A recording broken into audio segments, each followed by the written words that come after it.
हाँ तो मित्रों, स्वागत है आप लोगों का हमारे इस प्यारे से यूट्यूब चैनल में। तो मित्रों, आज हम बात करने वाले हैं विद्युत मोटर। विद्युत मोटर ये होता क्या है, ये कैसे काम करता है, आज इसी के बारे में हम पूरे फुल एनर्जी के साथ क्लियर करने वाले हैं। तो दोस्तों, वीडियो को अंत तक आप लोग ज़रूर देखिएगा, क्योंकि मैं इसकी परिभाषा बिल्कुल ही रटाने वाला नहीं हूँ। आप लोगों को यहाँ से समझा कर ही भेजूँगा।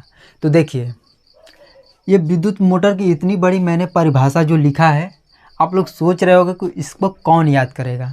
तो आप लोगों को याद करने की बिल्कुल ही ज़रूरत नहीं है। मैं आप लोगों को डायग्राम के माध्यम से इन सभी परिभाषाओं को एकदम मक्खन कर दूंगा। तो आप लोग वीडियो को अंत तक देखते रहिए। देखिए, सबसे पहले हम डायग्राम को अच्छी तरह समझेंगे, उसके बाद ये परिभाषा अपने आप आ जाएगी। देखिए, इसमें होता क्या है, इसमें दो चुंबक के विपरीत ध्रुव लगे होते हैं। ये देखिए, ये हमारा एक चुंबक का नॉर्थ पोल हो गया और यहाँ पर चुंबक का एक साउथ पोल हो गया। ठीक है, ये अपने आप में शक्तिशाली और स्थायी चुंबक होते हैं। अब देखिए, इन दोनों ध्रुवों के बीच एक आयताकार कुंडली लगी होती है, जिसको हम आर्मेचर बोलते हैं। ये जो कुंडली है, इसको हम आर्मेचर या कुंडली दोनों बोल सकते हैं। तो इसको लेकर आप लोगों को टेंशन लेने की कोई बात नहीं है। अब देखिए, ध्यान से देखते रहिएगा। ये जो अपन डंडा सा इसमें से निकाल रहे हैं, ये जो अपन का इसमें से डंडा सा निकला हुआ है, इसको हम पुल्ली बोलते हैं। पुल्ली आप लोगों ने मशीनों में देखा होगा, जो काला सा मोटा लोहा होता है, उसी को यहाँ पे दर्शाया गया है, उसको हम पुल्ली बोलते हैं। अंग्रेजी में इसको शाफ्ट बोला जाता है। तो देखिए, इसको हम शाफ्ट बोलते हैं। अच्छा, इतना करने के बाद इसमें दो विभक्त वलय लगे होते हैं, दो गोले के टुकड़े लगे होते हैं। आप लोगों ने बैरिंगों में देखा होगा कि बैरिंगों को जब कसा जाता है तो ऊपर दो गोले का कटा हुआ भाग लगाकर कसा जाता है, उसी को हम विभक्त वलय बोलते हैं। लेकिन यहाँ पे ये इस पुल्ली के साथ ये घूमता रहता है। ये हमारा कुछ ऐसे होगा।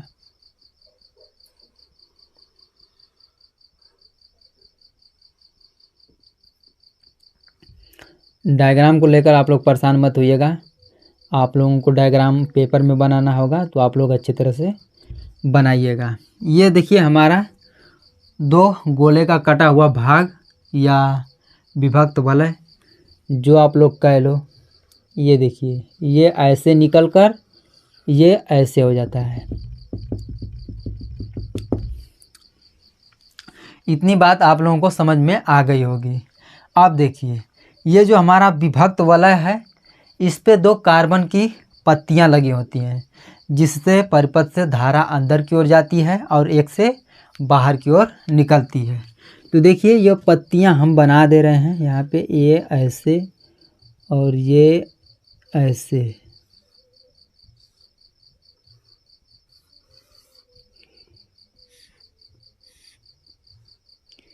ये हमारी कार्बन धातु की बनी दो पत्तियां हो गई। इसमें अपन एक कुंजी लगा दे रहे हैं।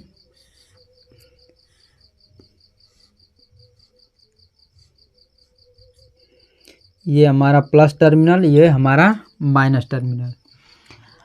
अब इसका नामकरण संस्कार कर लेते हैं, ताकि समझने में सुविधा रहेगी। तो देखिए, ये हमारा क्षेत्र चुंबक हो जाएगा।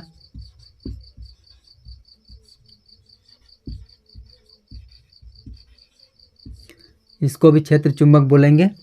ये देखिए, ये जो हमारी ए बी सी डी आयताकार कुंडली है, इसको हम आर्मेचर बोलते हैं। इसको हम आर्मेचर या कुंडली बोल सकते हैं। इसको हम पुल्ली बोलते हैं हिंदी में।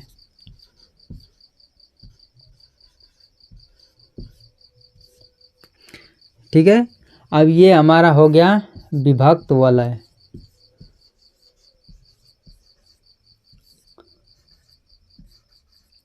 इसको हम विभक्त वलय बोलते हैं।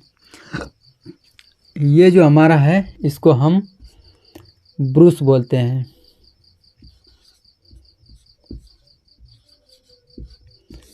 इसको हम ब्रूस कहते हैं। ठीक है, आप देखिए, अब डायग्राम को एक बार फिर से समझ लेते हैं ताकि जो भी कन्फ्यूजन है वो दूर हो जाए। देखिए, इसमें दो चुंबक के विपरीत ध्रुव लगे होते हैं। अपने आप में ये चुंबक शक्तिशाली और स्थायी होते हैं, जिसके बीच ये कुंडली हमारी लगी होती है। कुंडली से ये एक पुल्ली निकला होता है। पुल्ली से दो वलय लगे होते हैं, दो गोले के कटे हुए विभक्त वलय लगे होते हैं।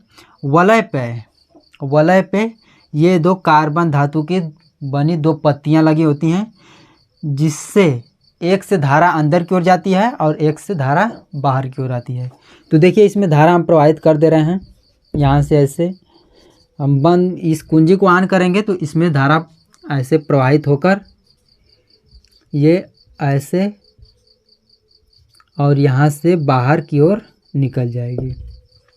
ठीक है, अब देखिए, अब आते हैं इस परिभाषा पे। अब देखिए, यह परिभाषा आप लोगों को बिल्कुल आसान लगेगी।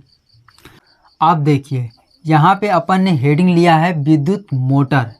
ठीक है, तो विद्युत मोटर होता क्या है, ये क्या करता है, इसी के बारे में यहाँ पे अपन ने लिखा है। तो इस लाइन को आप लोग याद कर लीजिएगा। यह एक ऐसी युक्ति है जो विद्युत ऊर्जा को, यहाँ पे को रहेगा, यांत्रिक ऊर्जा में परिवर्तित करता है। इसका मतलब ये हुआ कि आप लोगों के घर में पंखा वंखा होगा, जब उसमें आप लोग विद्युत धारा प्रवाहित करते हो तो वो घूमने लगता है, उसी को हम यांत्रिक ऊर्जा कहते हैं। ठीक है, जब आप लोग पंखे को विद्युत ऊर्जा देते हो तो वह घूमने लगता है, उसी को हम यांत्रिक ऊर्जा कहते हैं। तो आप लोग इस बात को ख्याल करिएगा। अब देखिए, इसका सिद्धांत क्या होता है, आप लोग ध्यान से देखते रहिए। विद्युत मोटर का सिद्धांत यह है कि जब किसी कुंडली में धारा प्रवाहित की जाती है, यानी कि इस कुंडली में जब हम धारा प्रवाहित करते हैं तो उस कुंडली पर एक बल कार्य करने लगता है। इस कुंडली पर एक बल कार्य करने लगता है, जिससे चुंबकीय क्षेत्र में रखी कुंडली घूमने लगती है। जब हम इस परिपथ से इस कुंडली में धारा प्रवाहित करते हैं तो इस कुंडली पर एक ऐसे के बल लगता है और एक ऐसे बल लगता है, जिससे ये कुंडली मूव करने लगती है। अच्छा, अब इसकी संरचना के बारे में जान लेते हैं। तो देखिए, संरचना, इसकी संरचना निम्न है, यानी कि इसकी संरचना कैसे बनी है, इसमें क्या क्या लगा है, इसी के बारे में अपन को बताना है। तो इसमें चुंबक है, ये जो हमारा ब्रूस है, ये हमारा विभक्त वलय है, ये हमारी कुंडली लगी है, तब जाकर ये मोटर तैयार हुआ है। तो इसी के बारे में यहाँ पे जिक्र किया गया है। तो देखिए, यहाँ पे क्षेत्र चुंबक, यह एक शक्तिशाली स्थायी चुंबक होता है जिसके बीच कुंडली घूमती है। ये जो हमारा चुंबक के दो ध्रुव हैं, ये हमारे शक्तिशाली चुंबक होते हैं जिसके बीच ये कुंडली हमारी घूमती है। ठीक है, अब देखिए आर्मेचर। ये आर्मेचर होता क्या है, आप लोगों को हमने समझाया है। देखिए, यह एक आयताकार कच्चे लोहे पर तांबे के तार को अधिक मात्रा में लपेटकर बनाया जाता है। आप लोगों से पेपर में जितना पूछा जाएगा उतना ही का उत्तर दीजिएगा, एडवांस देने की ज़रूरत नहीं है। ये जो आयताकार कुंडली है, ये कच्चे लोहे की बनी होती है। इस पे तांबे के तार को अधिक मात्रा में लपेटकर बनाया गया होता है। तो आप लोग इस बात को ख्याल करिएगा। अब देखिए, विभक्त वलय। ये विभक्त वलय, यह दो अर्धचंदाकार खंडों में बटे होते हैं। यहाँ पे देखिए, ये दो खंडों में बटा हुआ है, जो कि कुंडली के सिरों से जुड़ा होता है। ये जो कुंडली का सिरा निकला हुआ है, इसी से ये जुड़ा हुआ है। तो आप लोग देख पा रहे होंगे। ये ब्रूस, यह कार्बन धातु की बनी दो पत्तियां होती हैं, जिसके एक सिरे से धारा प्रवेश करती है तथा दूसरे सिरे से धारा बाहर की ओर निकलती है। तो देखिए, आप लोग देख पा रहे होंगे, जब हम परिपथ को ऑन किए तो एक ब्रूस से धारा अंदर की ओर जा रही है और दूसरे ब्रूस से धारा बाहर की ओर आ रही है। अब बात रही कार्यविधि की, तो आप लोग कार्यविधि डायग्राम को भी देखकर लिख सकते हैं। अगर नहीं लिख पा रहे हैं तो हम देखिए बोल दे रहे हैं, कार्यविधि आप लोग लिख लीजिए। देखिए इसमें क्या होता है कार्यविधि में, परिपथ में लगी कुंजी की सहायता से जब हम ब्रूसों में धारा प्रवाहित करते हैं तो इस कुंडली पर एक बल युग्म कार्य करने लगता है। बल युग्म कार्य करने लगता है तो ये कुंडली घूम जाती है। ये जो कुंडली हमारी ऊर्ध्वाधर दिशा में घूम जाती है, तो अब देखिए ये जो हमारा विभक्त वलय है, ये इन दोनों के बीच थोड़ा सा गैप होता है। जब ये हमारी कुंडली ऊर्ध्वाधर दिशा में आती है तो ये जो हमारा ब्रूस है और ये हमारा विभक्त वलय, इन दोनों का संबंध टूट जाता है। क्या होता है, ये जो विभक्त वलय और ब्रूसों का संबंध टूट जाता है।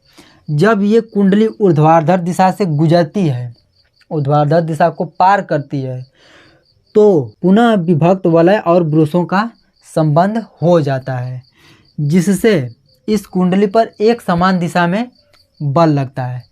इस प्रकार हम कह सकते हैं कि ये जो हमारा आर्मेचर है, इस पर एक समान एक ही दिशा में बल लगता है, जिससे ये कुंडली वामावर्त दिशा में घूमती रहती है। तो दोस्तों, मैं आप लोगों से उम्मीद करता हूँ कि ये आप लोगों को विद्युत मोटर एकदम अच्छी तरह से क्लियर हो गया होगा।